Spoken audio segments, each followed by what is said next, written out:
नमस्कार। आज हम लोग भारत के दो विद्वान राजनेताओं के विद्वता की चर्चा करेंगे।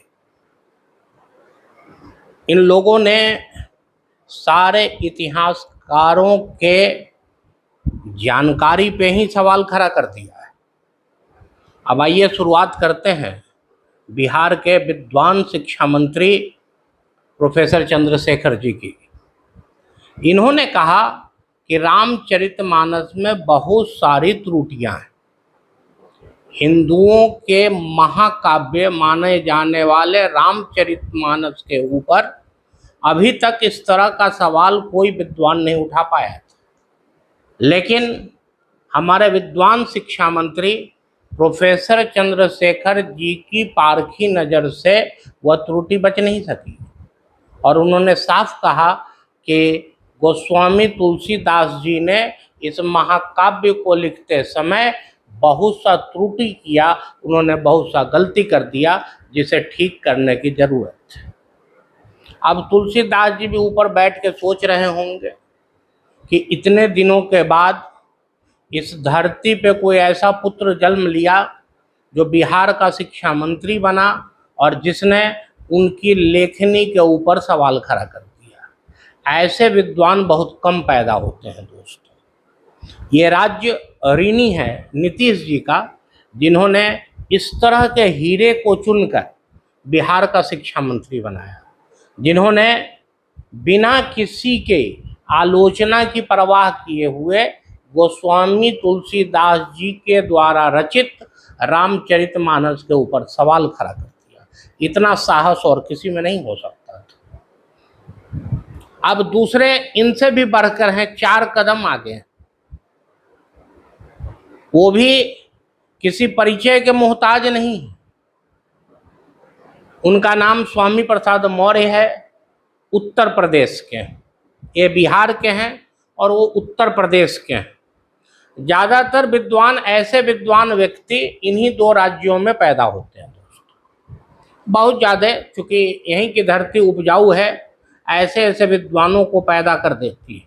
अब उनका यह मानना है कि ज्ञानवापी की अगर जांच एएसआई कर रही है तो निश्चित रूप से हिंदुओं के प्राचीन मंदिरों की भी जांच होनी चाहिए।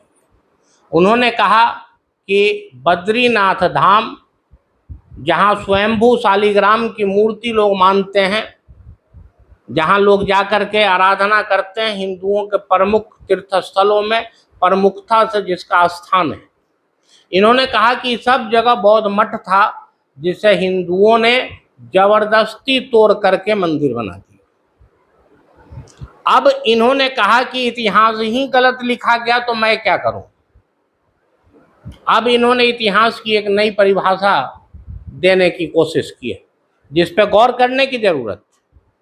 बहुत लोग इसकी आलोचना कर रहे हैं। मुझे तो कोई आश्चर्य नहीं हो रहा है, क्योंकि स्वामी प्रसाद मौर्य जी अपने विद्वता का प्रदर्शन पहले भी कर चुके हैं। अनेक मौके पे उनका बयान आता रहता है और जिससे यह पता चलता है कि वो कितने बड़े विद्वान हैं। और इस बार भी उन्होंने अपने विद्वता को उदाहरण सहित, तर्क सहित जाहिर किया।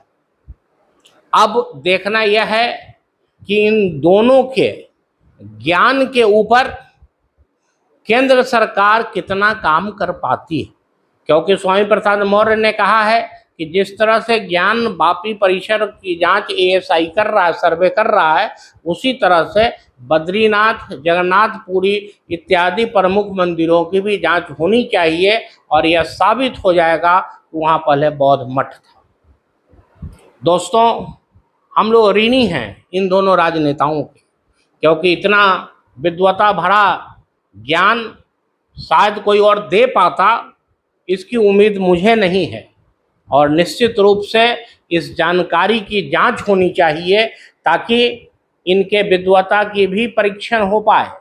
ये कितने विद्वान हैं या इनका कथन कितना सही है, इसकी भी जांच हो जाए, ताकि जो लोग इनकी आलोचना कर रहे हैं उनका मुंह बंद हो जाए।